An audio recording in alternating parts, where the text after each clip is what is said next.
Assalamualaikum warahmatullahi wabarakatuh. Waalaikumsalam. Alhamdulillahi wa kafa, wassalatu wassalamu ala nabiyyinal mustafa Sayyidina wa maulana Muhammad wa ala alihi wa sahbihi ahli sidqi wa tuqa wal wafa. Subhanaka la ilma lana illa ma 'allamtana innaka antal alimul hakim. Wala haula wala quwwata illa billahil aliyyil azim. Sadaqallahul azim. Amma ba'da. Baik pemirsa TVRI Sumatera Utara dimanapun Anda berada yang dirahmati Allah Subhanahu wa taala, alhamdulillah kita bertemu kembali tentunya dalam program Mimbar Agama Islam Selalu di Hati. Pada kesempatan kali ini, tepatnya di awal bulan Rabiul Awal 1446 Hijriah, kita ketahui bahwa bulan ini adalah bulan kelahiran sosok manusia yang paling mulia, kekasih Allah Subhanahu wa taala, pemimpin dari segala nabi dan rasul, yaitu Nabi Muhammad sallallahu alaihi wasallam. Tentu pada kesempatan kali ini sangat sesuai sekali kita mengangkat sosok pribadi Rasulullah sallallahu alaihi wasallam yang tidak ada habis-habisnya ketika kita membicarakan tentang pribadi beliau dari segi dan lini kehidupan. Dan pada kesempatan kali ini kita akan mengangkat tema tentang meneladani kepemimpinan Rasulullah sallallahu alaihi wasallam yang insyaallah akan disampaikan oleh narasumber yang telah hadir di studio bersama kita. Beliau adalah Al-Ustadz Al-Mukarram Profesor Dr. Haji Mustafa Kamal Rokan MH. Beliau merupakan guru besar di Universitas Islam Negeri Sumatera Utara. Mari kita sapa bersama-sama. Assalamualaikum Ustaz. Waalaikumsalam warahmatullahi wabarakatuh. Masya Allah. Bagaimana kabarnya Ustaz? Sehat? Alhamdulillah. Masya Allah. Keluarga sehat semuanya Ustaz? Sehat, alhamdulillah. Masya Allah, luar biasa. Ini kalau Ustaz Profesor ini terkenal dengan senyumnya dan ramahnya ini Ustaz. Alhamdulillah. Memang harus senyum kita kan. Masya Allah, Masya Allah. Salah satu sedekah ya kan. Masya Allah, sebagaimana disampaikan Rasul Ustaz ya. Masya Allah. Dan pemirsa TVRI Sumatera Utara, beliau juga merupakan pegiat Al-Quranul Karim. Beliau juga merupakan Dewan Hakim pada Musabaqah Tilawatil Quran tingkat Provinsi Sumatera Utara.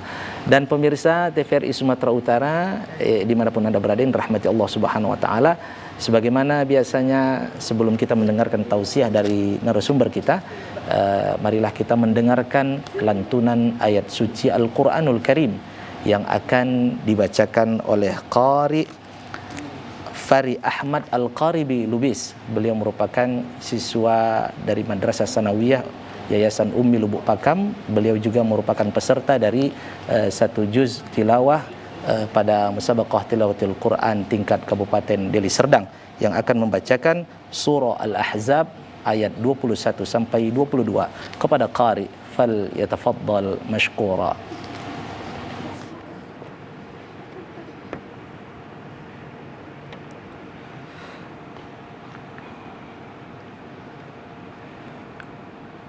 أعوذ بالله من الشيطان الرجيم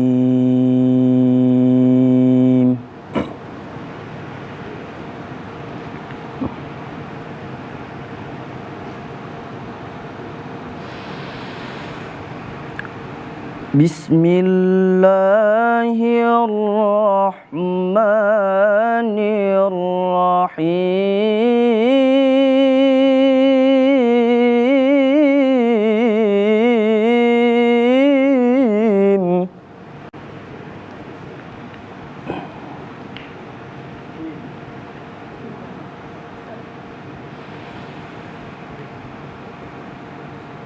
لقد كان لكم في رسول الله أسوة حسنة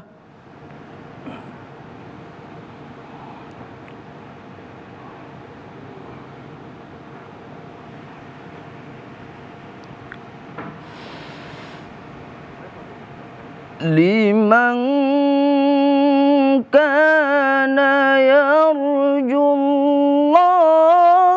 wal yawmal akhir wa dzakarallaha katsira.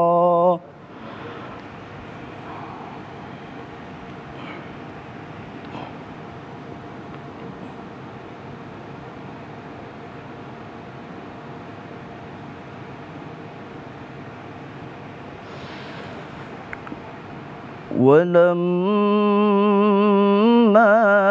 رأى المؤمنون الأحزاب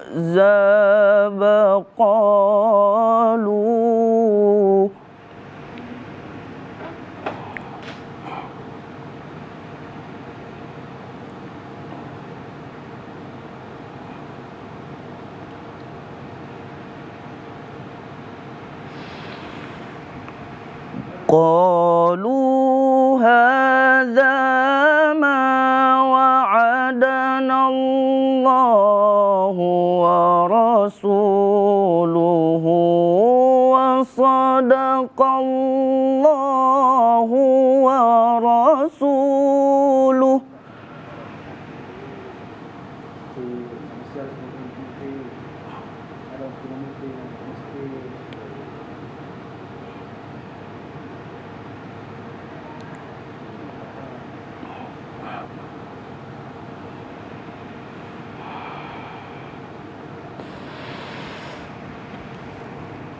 وما زادهم إلا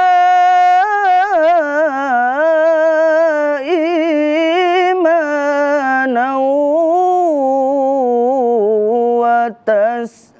وتسليما.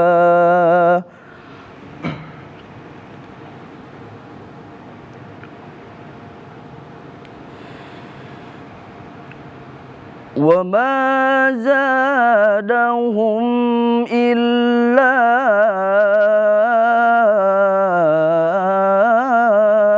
إيمانا وتسليما. صدق الله العظيم.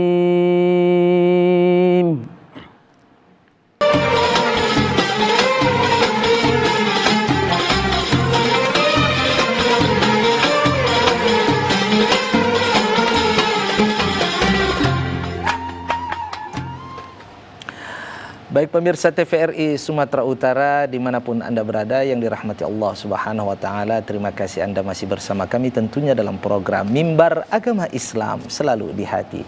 Alhamdulillah tadi kita telah mendengarkan lantunan ayat suci Al-Quranul Karim yang sungguh syahdu dan menambah ketentraman dalam hati kita. InsyaAllah kita akan siap mendengarkan tausiah dari Al-Ustadz kita.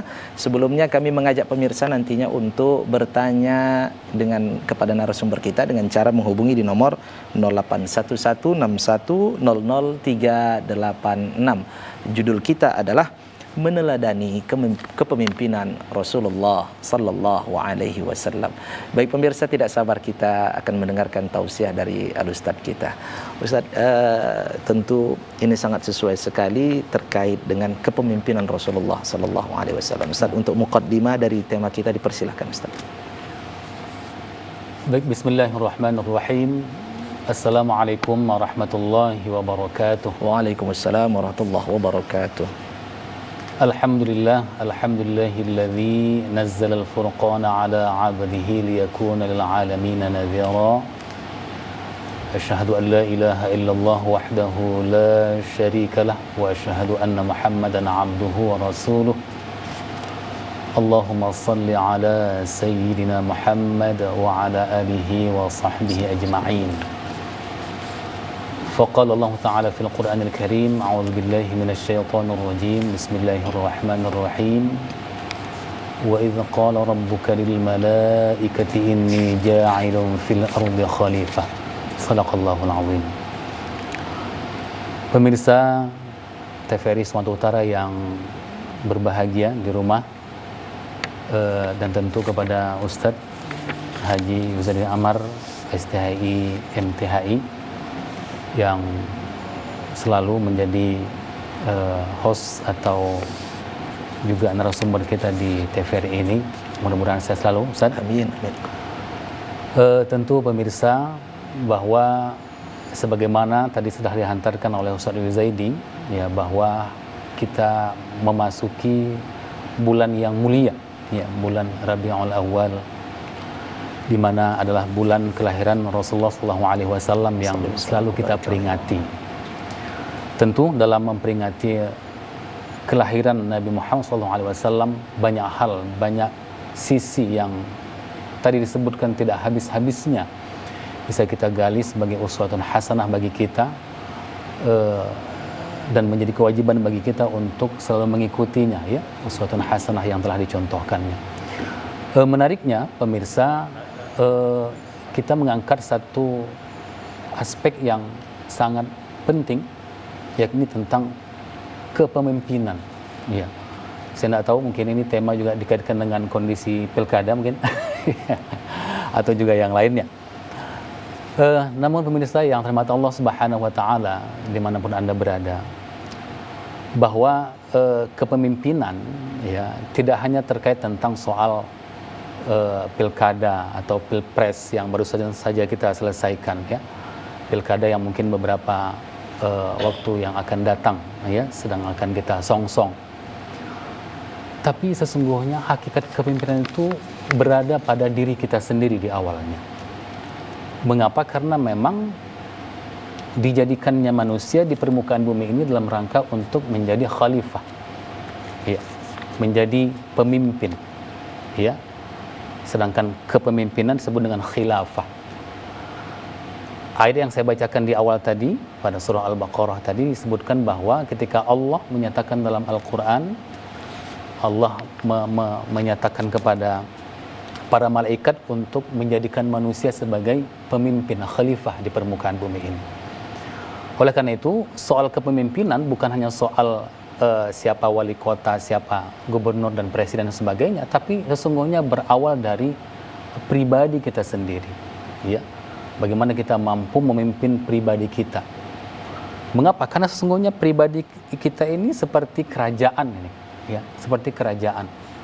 Ya, ada mata, ada telinga, ada kaki, ada tangan. Dan di situ ada pemimpinnya, ya, yakni hati kita. Ya. Hati itulah yang menjadi pemimpin dari kerajaan yang ada dalam tubuh kita ini. Dibawa kemana mulut kita, dibawa kemana mata kita, benarkah penggunaan tangan kita, kaki kita dan sebagainya. Maka pada tataran ini bicara tentang kepemimpinan maka harus diawali dengan pribadi orang tersebut. Bagaimana dia menata hatinya, karena hatilah raja dari sosok tubuh kita ini. Oleh karena itu dia harus mampu menata itu. Lalu dalam konteks ijtimaiyah, kemasyarakatan, ya, maka sesungguhnya ajaran-ajaran agama kita, ya, dari rukun Islam, ya, sholat, puasa, zakat, haji, dan juga hal-hal yang lainnya, ya, itu juga berkaitan dengan kepemimpinan. Jadi tidak dianggap hal yang sempit hanya soal siapa yang menjadi wali kota dan sebagainya. Tapi bagaimana kita mengaktualisasikan hikmah-hikmah yang terkandung pada ibadah-ibadah yang diperintahkan oleh Allah kepada kita menjadi bekal kita sebagai pemimpin dalam konteks pribadi, keluarga, lebih besar, masyarakat, bahkan dalam sebuah negara, bahkan dunia. Oleh karena itu, Ustaz Yuzaidi dalam membahas kepemimpinan ini sangat erat, misalnya dalam kaitan ibadah sholat. Ibadah sholat. Ada imam, ya, ada makmum, ya kan? Lalu ada syarat sebagai imam, sebagai pemimpin. Ada juga sebagai makmum. Nanti ketika kita bicara kepemimpinan, maka keberhasilan kepemimpinan juga tidak hanya dikaitkan dengan sesosok orang, seseorang yang memimpin, tapi juga yang dipimpin. Itu juga yang dipimpin. Oleh karena itu, kalau kita bicara sholat misalnya, maka ada syarat-syarat imam. Imam itu harus fasih, ya, harus orang yang disenangi oleh jamaahnya, ya. Walaupun dalam fikih nanti ada tentang berapa hafalannya, atau yang paling banyak hafalannya, yang paling bagus bacaannya, yang paling lebih tua, lebih faqih dan sebagainya. Tapi tidak bisa tidak bahwa salah satu aspek yang diperhatikan dari seorang imam adalah apakah dia disenangi oleh jamaah. Lalu imam juga memang harus mampu memperhatikan orang atau jamaah yang berada di belakangnya. Dia harus tahu, ya, ketika dia mengatakan sawu sufufakum, kiri dan kanan, dia lihat siapa jamaahnya. Ada nggak orang yang sudah tua? Apakah juga ada anak-anak, anak muda dan sebagainya? Kalau ada yang tua, maka sebagai seorang imam dia tidak boleh membaca yang panjang-panjang walaupun dia hafiz Quran 30 juz, ya. Mau dia baca 1 juz tidak boleh, ya. Karena apa? Karena ada orang tua, ya. Demikian juga bagaimana dia menenteramkan anak-anak, ya.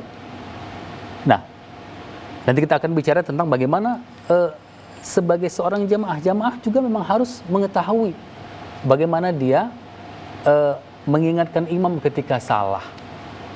Bagaimana dia harus mengikuti imam, kapan dia harus mengikuti imam, kapan dia tidak harus mengikuti imam. Ya, itu juga harus ada pada jamaah. Nah, itulah kira-kira yang kita anggap sebagai masyarakat, ya, atau umat, ya. Nah, tentu ma'asyiral muslimin, pemirsa TVRI Hizma Utara yang saya hormati, bahwa kalau kita lihat bagaimana dalam banyak hadis Rasulullah SAW pada kisah-kisah, ya, sirah nabawiyah, begitu hebatnya Rasul dalam memimpin keluarga, masyarakat, bahkan dalam konteks yang lebih luas negara, ya. Walaupun memang terjadi perbedaan pendapat itu di kalangan ahli, apakah Madinah itu sebuah negara atau miniatur negara atau menuju negara dan sebagainya. Tapi terlepas dari persoalan itu, bahwa bagaimana Nabi menata sebuah masyarakat, ya, tatanan yang begitu punya persoalan yang complicated, ya, di mana kita tahu bersama dalam sejarah ma'asyiral muslimin, suku yang tidak pernah akur, Aus dan Khazraj, kan begitu Ustaz, yang begitu sangat laten, istilahnya laten permusuhannya. Tapi ketika Nabi Muhammad berada di Madinah, hijrah dari Mekah ke Madinah, lalu dia tata, dia buat struktur kepemimpinan, dia buat memang konstitusi, dia buat prakondisi, ya, ada prakondisi yang dia buat, dia bangun infrastruktur, dan akhirnya menjadi sebuah tatanan masyarakat yang begitu damai, yang begitu sejuk, yang begitu rapi, ya, dari segala aspek kehidupan, ya. Para ahli-ahli barat mengatakan bahwa Madinah adalah kota paling modern pada masanya. Konstitusi Madinah adalah konstitusi yang paling modern pada masanya. Bahkan dari konstitusi itulah disinyalir bahwa turun menjadi konstitusi Amerika dan sebagainya. Dalam hal yang teknis, misalnya tata kota yang begitu rapi, ahli-ahli tata kota barat sekalipun mengakui bahwa kota Madinah adalah kota yang paling teratur rapi. Penempatan RT RW-nya, ya, di mana tata ruangnya yang begitu rapi dan sebagainya. Persoalan hubungan sosial, kohesi sosial yang begitu apik, yang begitu indah dan sebagainya. Di situ sangat luar biasa Rasul menata itu, dan itu adalah hasil dari kegemilangan kepemimpinan Rasulullah SAW dalam menata masyarakatnya. Tentu banyak aspek, ya, dari mulai aspek uswatun hasanah, ya. Rasul adalah uswatun hasanah ketika apa yang dia cetuskan atau apa yang dia ingin buat kebijakan, dia lebih dahulu untuk mencontohkannya, ya. Demikian juga dengan ada aspek keadilan, ya, begitu adilnya Rasul dalam memberikan katakanlah hukuman. Demikian juga dengan kue-kue katakanlah kesejahteraan pada saat itu, ya. Bagaimana Rasul dengan satu hadis yang sangat terkenal, ya. La Fatimah binti Muhammad, jika Nabi Muhammad Fatimah anak Muhammad mencuri, maka potong tangannya. Ya, itu adalah sesuatu yang sangat luar biasa dari seorang pemimpin yang adil. Demikian juga dari soal kesejahteraan. Ya, kesejahteraan. Rasul sangat memperhatikan orang-orang yang di bawah, tidak hanya orang-orang yang di atas. Sampai seorang yang buta, orang yang selalu menggunjingnya, memfitnahnya pun dia perhatikan. Ya, dia perhatikan. Demikian juga dengan pelayanan, ya. Pada hakikatnya sesungguhnya kepemimpinan itu adalah soal pelayanan. Bagaimana dia mendengar masyarakat, keluhan-keluhan masyarakat. Bagaimana kondisi real masyarakat, tidak mendengar dari orang bawahannya atau dari katakanlah pejabat-pejabatnya, tapi dia turun langsung ke lapangan.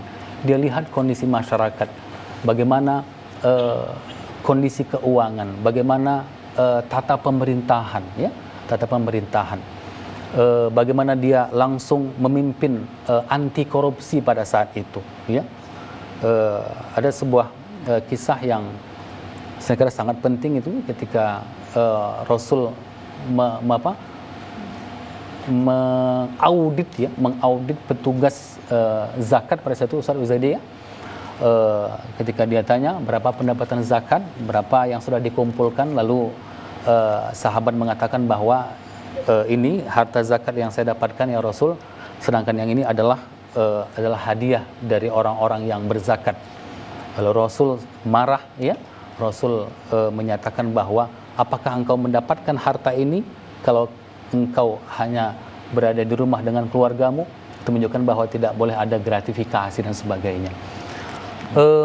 Demikian juga dengan hubungan dengan agama lain, dengan suku lain, dengan siapapun dia, maka tidak ada perbedaan yang diberikan Rasul kepada masyarakatnya, kepada umatnya, sehingga terjadilah masyarakat yang damai, yang harmonis, tentu yang baldatun thayyibatun rabbuna ghafur, yang menjadi cita-cita kita semua. Masya Allah, ternyata kompleks sekali nih Ustaz terkait dengan kepribadian Rasulullah Sallallahu Alaihi Wasallam, bukan hanya sebagai pemimpin yang seperti kita bayangkan mungkin pemimpin suatu negara, tapi Rasulullah Sallallahu Alaihi Wasallam dalam segala lini juga mampu memimpin, seperti dalam keluarga, benar, kemudian di masyarakat. Kemudian mungkin dalam seperti yang saya sampaikan tadi terkait dengan bidang ekonomi, Rasulullah juga ahli dalam bidang tersebut. Benar. Nah, Ustaz tadi sangat menarik sekali terkait dengan ada sisi nilai-nilai kepemimpinan yang ada dalam salat berjamaah nih Ustaz. Tadi ada sebagian saya sampaikan bahwa pemimpin itu harus menoleh ke belakang aspiratif ini Ustaz. Ini apa yang bisa kita petik ini Ustaz dari kegiatan salat berjamaah, karena ini kan suatu hal yang tidak terlepas dalam keseharian kita dalam berjamaah, tentunya dalam salat 5 waktu. Apa yang bisa kita ambil nilai-nilai kepemimpinan sebagaimana yang kita ketahui dalam ajaran Rasulullah SAW? Silakan Ustaz. Ya, benar Ustaz Uzaidi bahwa syariat salat berjamaah itu sangat bermakna dalam, ya, karena memang di dalamnya ada soal pemimpin dan yang dipimpin, ya, soal pemimpin yang dipimpin. Imam, ya, imam adalah pemimpin. Justru kalau kita baca sejarah, sesungguhnya dulu imam dalam konteks salat berjamaah sesungguhnya sama dengan imam dalam sebuah negara, ya. Maka negara itu khalifahnya sekaligus imamnya harusnya, ya. Belum ada pembagian tugas, ya, pembagian tugas yang mana imam sholat, yang mana pemimpin sebuah negara atau sebuah wilayah, ya. Baru nanti dalam perjalanannya ada pembagian kekuasaan lah, separation of power, begitu kira-kira, ya. Nah, ini untuk ibadah, ini ada untuk misalnya membuat undang-undang atau legislatif, ada yang sebagainya. Tapi pada awalnya sesungguhnya imam sebuah negara itu juga ada imam sholat. Jadi sesungguhnya itu satu kesatuan. Ketika dia menjadi imam. Jadi kalau dalam fikih, misalnya dalam sebuah daerah, katakanlah apalagi sebuah negara, siapa yang paling berhak jadi imam? Sesungguhnya kepala negara itu. Tapi karena kita memang semacam ada pembagian tugas, ya udah, ya kita bisa bedakan ini imam yang bagus. Harusnya idealnya, apakah misalnya di Medan ya, maka yang paling berhak itu jadi imam Pak Bobi memang yang berkuasa. Yang berkuasa begitu. Ustaz, ya. Atau misalnya Sumatera dan sebagainya. Oleh karena itu, tentu dalam syariat salat berjamaah itu syarat dengan nilai-nilai kepemimpinan.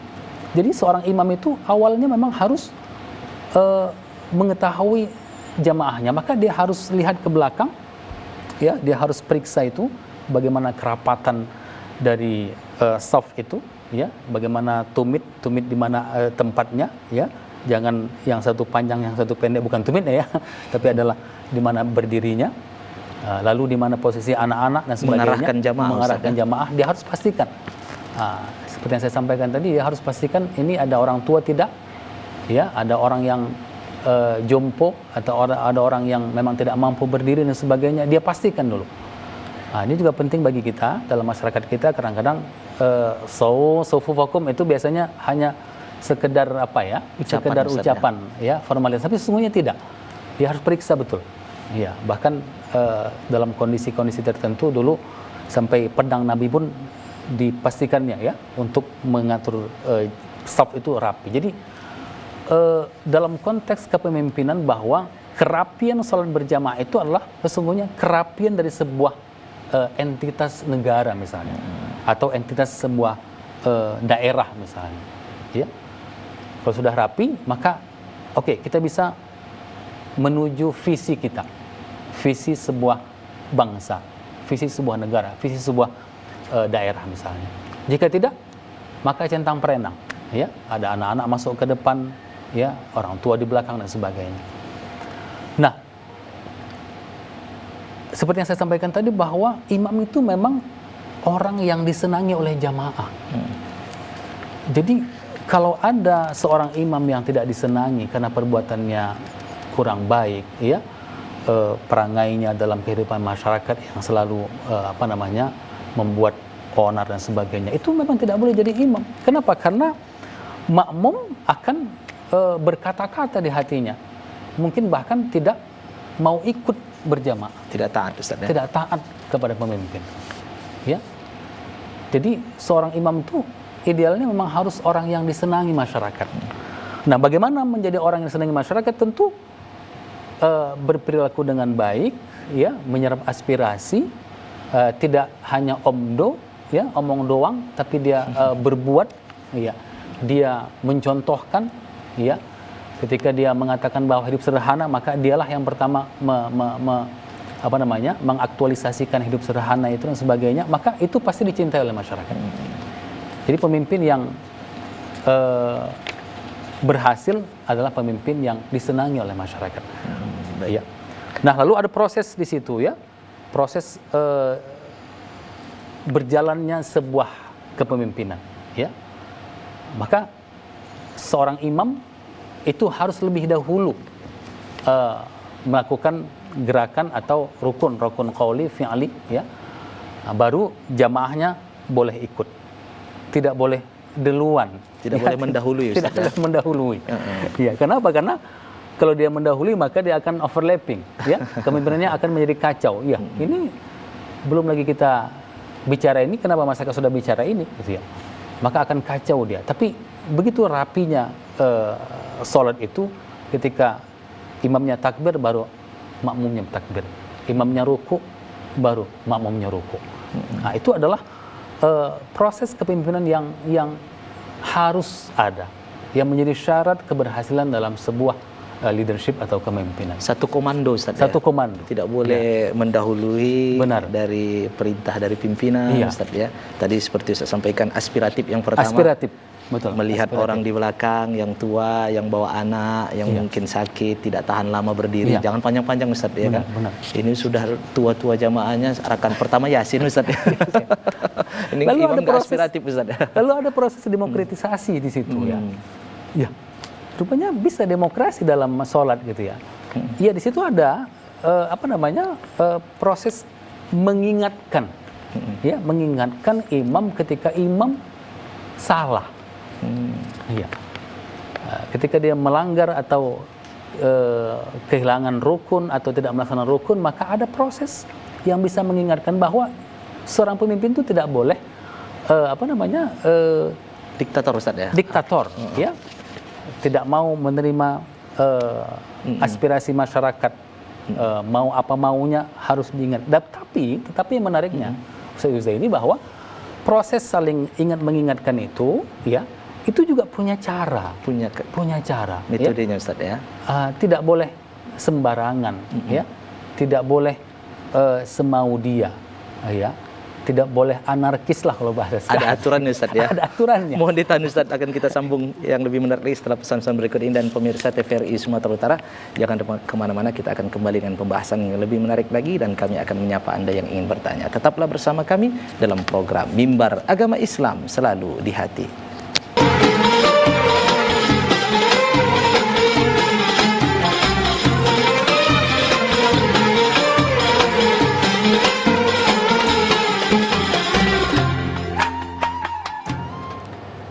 Baik pemirsa TVRI Sumatera Utara dimanapun Anda berada yang dirahmati Allah Subhanahu Wa Taala, terima kasih Anda masih duduk di depan layar kaca televisi menanti program segmen Mimbar Agama Islam Selalu di Hati. Pemirsa, kami akan menyapa Anda kembali yang ingin bertanya kepada narasumber kita dengan cara menghubungi di nomor 081161000386. Judul kita adalah meneladani kepemimpinan Rasulullah Sallallahu Alaihi Wasallam. Baik pemirsa, sembari menunggu pertanyaan dari pemirsa, kita akan lanjutkan mendengarkan bagaimana nilai-nilai kepemimpinan yang terkandung dalam sholat berjamaah. Jangan-jangan kita rutin melaksanakan berjamaah, tapi kita tidak bisa mengaplikasikan nilai-nilai berjamaah itu dalam kepemimpinan diri kita, kepemimpinan dalam keluarga, bahkan yang lebih besar lagi yaitu masyarakat. Dan pemirsa, kita akan mendengarkan lebih lanjut terkait dengan hal ini. Ustadz tadi sudah disampaikan bahwa ada aspiratif, kemudian tadi nilai berjamaah itu ada juga terkait dengan harus taat kepada pemimpin, tidak mendahului pemimpin, Ustaz kan. Ada lagi Ustaz, bagaimana nilai-nilai kepemimpinan yang terkandung dalam berjamaah ini yang perlu kita aplikasikan terutama dalam lingkungan atau rakyat terkecil kita dalam keluarga, Ustaz. Persilakan Ustaz. Benar Ustaz Zaidi bahwa syarat-syarat sebagai imam itu ya, ketika sholat itu salah satunya juga adalah yang paling afsah, ya, paling fasih, ya, yang bacaannya bagus, ya. Ini bermakna bahwa pemimpin itu memang harus komunikatif, ya, komunikatif kepada orang yang dipimpinnya. Bahkan dalam banyak teori dalam kepemimpinan bahwa keberhasilan seseorang dalam memimpin adalah komunikasinya, ya, komunikasinya. Dan sebaliknya, komunikasi yang tidak lancar itu akan bisa membuat persoalan menjadi muncul, bahkan bisa menjadi sesuatu yang berat, ya, untuk diselesaikan. Ya. Oleh karena itu, bagaimana seorang imam, ya, yang afsah, yang fasih berbicara, yang fasih bacaannya, kemudian sebelum sholat juga dia sudah memperhatikan, ya, ketika dia sholat dia fasih mengucapkan kalimat-kalimat, lalu setelah sholat pun dia mengucapkan salam, ya, Assalamualaikum warahmatullahi kanan dan ke kiri. Itu menunjukkan bahwa dia harus memperhatikan dan komunikatif, ya. Pemirsa, bahwa seperti yang saya sampaikan tadi, faktor yang terpenting dari keberhasilan kepemimpinan seorang itu adalah komunikatif, ya. Kenapa? Karena dari situlah dia tahu apa yang menjadi persoalan masyarakat, ya. Ketika pintu komunikasi dia tutup, ya, tadi seperti aspirasi tidak terima, dia membutakan matanya, membutakan telinganya, tidak mau mendengarkan komunikasi orang, maka dia tidak tahu sebenarnya apa yang harus dia lakukan. Kalaupun dia melakukan sesuatu kebijakan, maka bisa jadi kebijakan itu menjadi salah, ya. Apakah itu dalam lingkup yang kecil, katakanlah keluarga, maupun dalam masyarakat yang lebih luas tentunya, ya. Oleh karena itu, dalam konteks yang kecil di keluarga misalnya, bagaimana Nabi Allah Ibrahim alaihissalam, ya, berhasil dalam memimpin keluarganya, ya. dua anaknya menjadi rasul, ya, Nabi Ismail dan Ishak. Begitu juga dengan istrinya yang solehah. Itu tidak terlepas dari soal komunikasi, ya, komunikasi. Bagaimana anak dengan bapak, ya, berkomunikasi. Dia tanya, ya, dia tanya ketika ada sesuatu problem yang besar, ketika dia diberikan mimpi oleh Allah, mimpi yang begitu berat, ya, harus menyembelih anaknya. Tapi dia tanya, ya, bagaimana pendapatmu? Dia komunikasi dulu, tidak langsung ini perintah laksanakan. Ini tidak bisa ditawar-tawar. Nah, ini sudah A1, gitu ya, kalau bahasa ini ya. Dari Allah begitu. Tidak, tapi dia komunikasi. Bagaimana pendapatmu? Dan terjadi komunikasi yang begitu indah antara Nabi Allah Ismail dengan Nabi Allah Ibrahim. Nah, pemirsa, saya kira hari ini persoalan yang penting bagi kita dalam katakanlah kepemimpinan keluarga adalah komunikasi. Komunikasi. Mengapa? Karena canggihnya alat komunikasi kita, kadang-kadang kita tidak berkomunikasi. Ya. Walaupun kita berkomunikasi di digital, ya, ada WA dan sebagainya, tapi terkadang dengan keasikan dengan alat itu justru di keluarga tidak komunikatif. Bahkan dalam berbagai penelitian dapat kita lihat bahwa persoalan keluarga yang sangat mendasar yang menyebabkan banyak terjadinya keretakan, bahkan perceraian itu karena komunikasi. Miskomunikasi. Ya, antara suami dengan istri, ya, antara orang tua dengan anak, ya. Itu sesungguhnya diawali dengan komunikasi, dan itu memang memerlukan komunikasi yang tidak hanya apalagi dalam konteks hanya digital, tapi juga dengan verbal, ya, komunikasi. Bagaimana Rasul mencontohkan komunikasi dengan istrinya yang memang mesra, ya, tidak biasa-biasa, ya, Humairah, ya. Demikian juga dengan anak-anaknya, dengan menantunya dan sebagainya. Bahkan dengan sahabat-sahabatnya Rasul selalu berkomunikasi dengan kalimat-kalimat yang indah, ya, sehingga yang membuat indah. kita itu merasa dekat ini, merasa Ustaz, dekat. ya. Kalau saya bayangkan, Ustaz, seperti yang saya sampaikan, terbayang saya ketika kita sholat, Ustaz di pengurus sebagai sekjen dari Ikatan Persaudaraan Qori Hafiz Kota Medan. Kalau seandainya imam itu falsi, bacaannya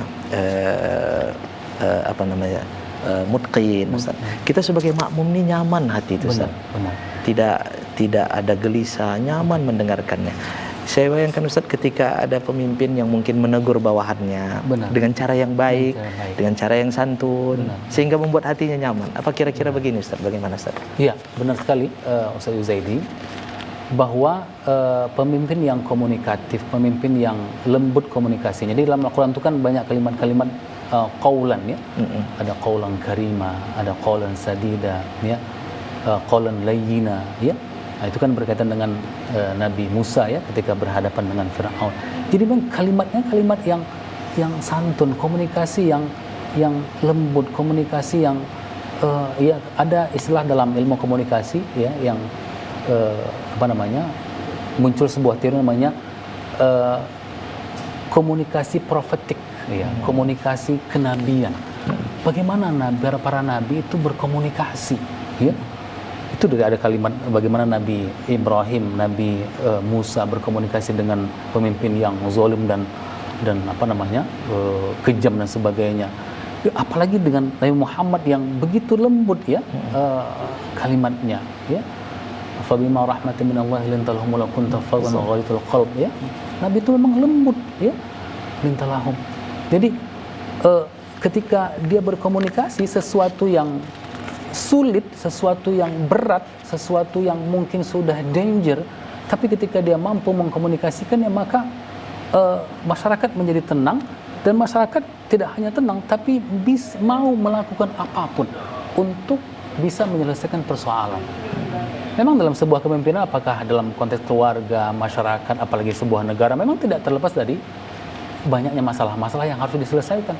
Nah, cara menyelesaikan masalah itu adalah kelihayan seorang pemimpin dalam berkomunikasi dengan bawahannya, dengan aparatnya, bahkan dengan masyarakatnya. Ketika dia mampu menyampaikan dengan baik, menyampaikan dengan begitu sugestif dan sebagainya, maka justru orang akan melakukan itu, akan melakukan sesuatu di mana dia ingin berkontribusi menyelesaikan masalah itu.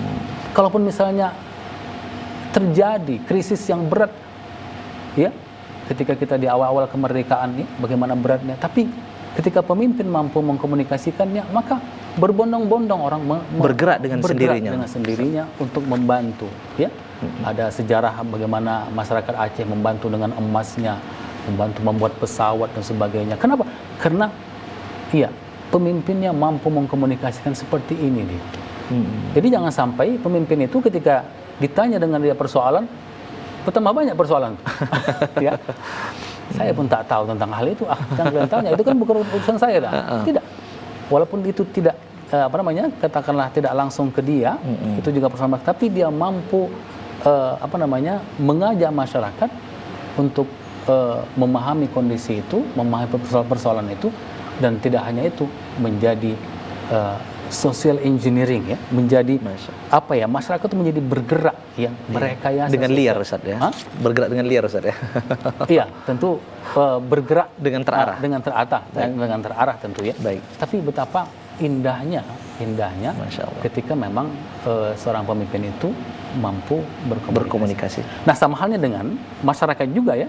Ketika menyampaikan dengan pemimpin sama dengan sholat berjamaah tadi, maka ada aturannya, ya.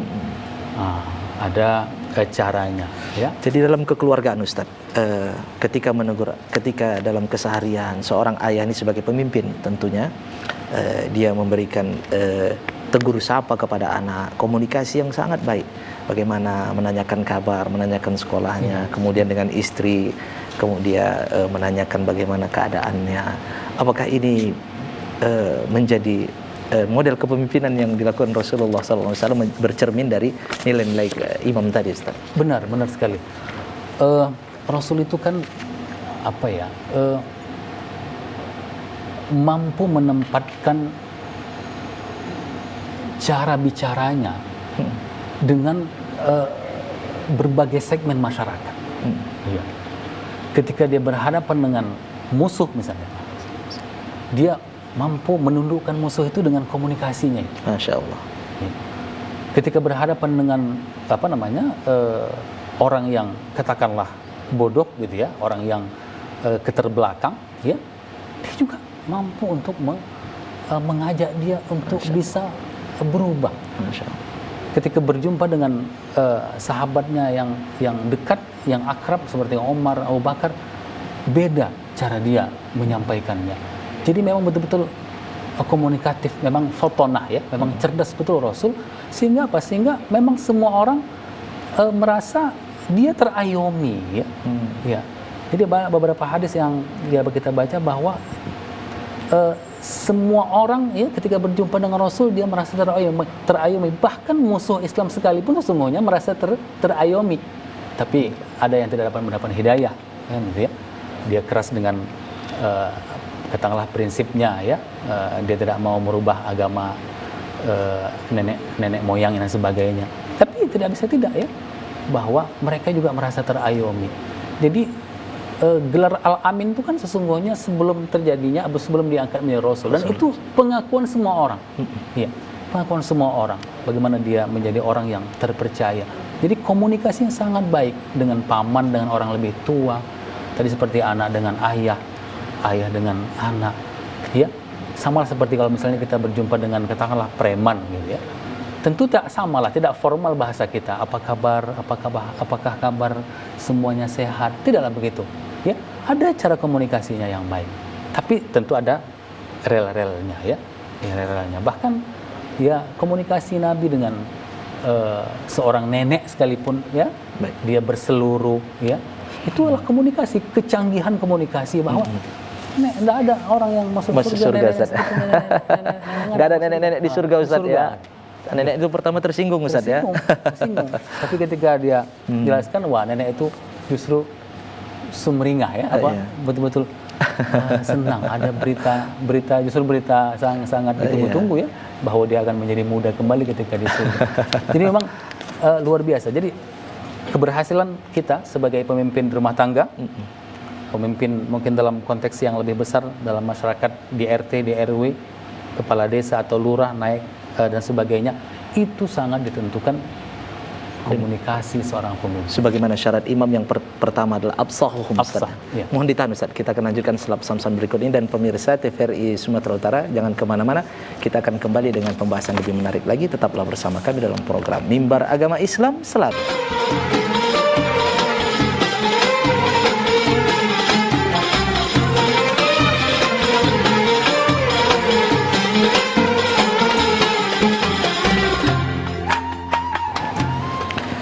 Baik pemirsa TVRI Sumatera Utara dimanapun Anda berada yang dirahmati Allah Subhanahu wa Ta'ala, terima kasih Anda masih setia bersama kami tentunya dalam program Mimbar Agama Islam Selalu di Hati.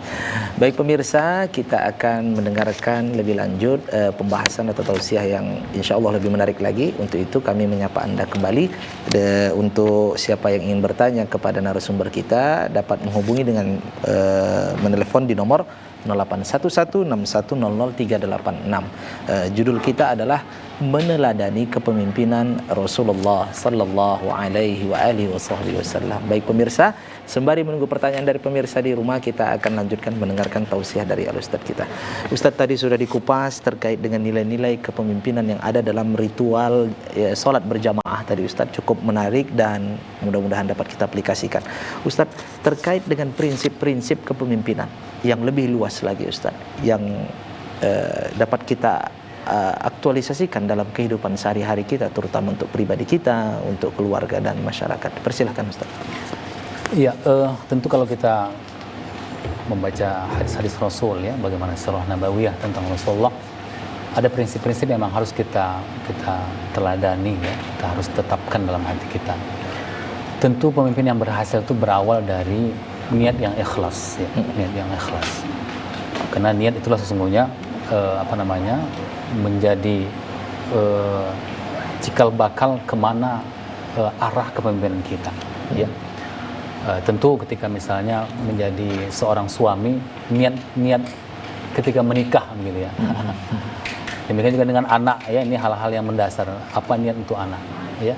Punya anak itu karena gengsi atau sebagainya, tapi tidak, semuanya karena Allah. Iya, ini adalah hal yang innamal a'malu binniyat, ya, wa innamal likulli imrin ma nawa. Jadi sesuai dengan niat kita. Jadi mari kita tata hati kita, ya, wa ma umiru illa liya'budu mukhlishina lahuddin, ya. Tidak aku perintahkan dalam agama ini kecuali dengan niat yang ikhlas. Jadi pemimpin keluarga yang baik, perbaiki niatnya dulu, ya. Menikah untuk apa? Punya anak untuk apa? Karena apa? Niatnya karena apa? Apalagi misalnya dalam pemimpin yang lebih luas, ya, dalam misalnya pemimpin di kelurahan, kecamatan dan sebagainya, itu niatnya apa? Ini sangat-sangat mendasar. Karena apa? Karena salah niat maka semuanya bisa menjadi rusak, ya. Kalau dia ingin menjadi seorang kepala daerah, memimpin untuk niat mencapai kekayaan, menggapai banyak kekayaan, itu sudah salah. Nah, ini hal yang pertama yang harus kita teladani Rasulullah SAW.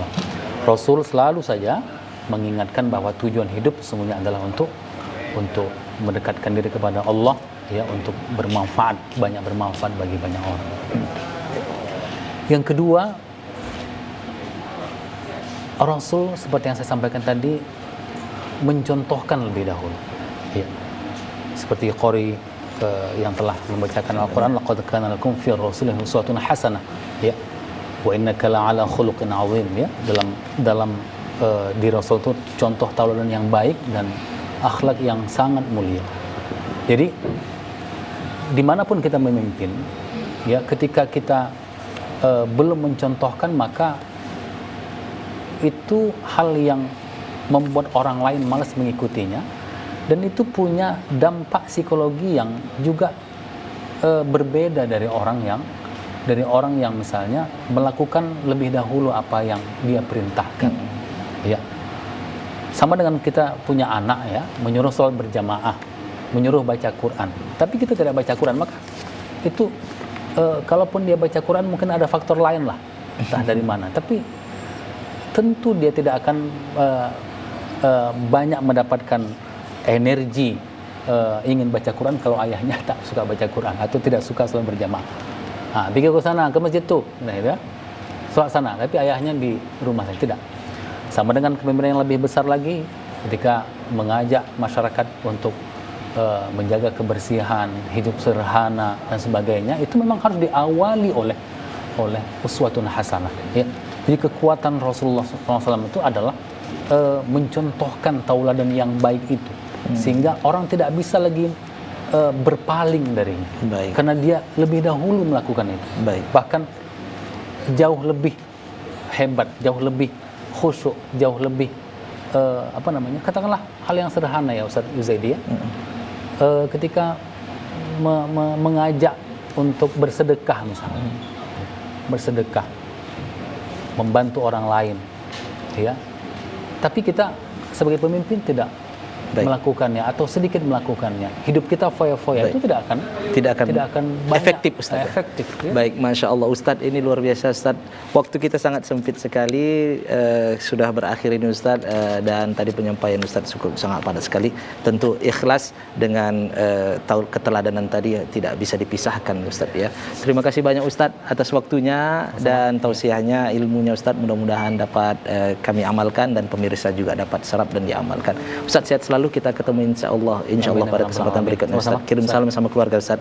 Insyaallah. Baik, terima kasih Ustaz. Dan pemirsa TVRI Sumatera Utara, dimanapun Anda berada, yang bisa saya tangkap dari akhir penjelasan dari narasumber kita ini, bahwa ikhlas dan keteladanan adalah hal yang tidak bisa kita pisahkan. Ketika kita ikhlas melakukan, mencontohkan sesuatu amal, maka itu akan menjadi energi yang dapat memantik dan memotivasi orang lain untuk mengikuti amal tersebut dengan sendirinya. Mudah-mudahan kita bisa lebih ikhlas dan dapat menjadi contoh bagi orang lain dalam hal kebaikan.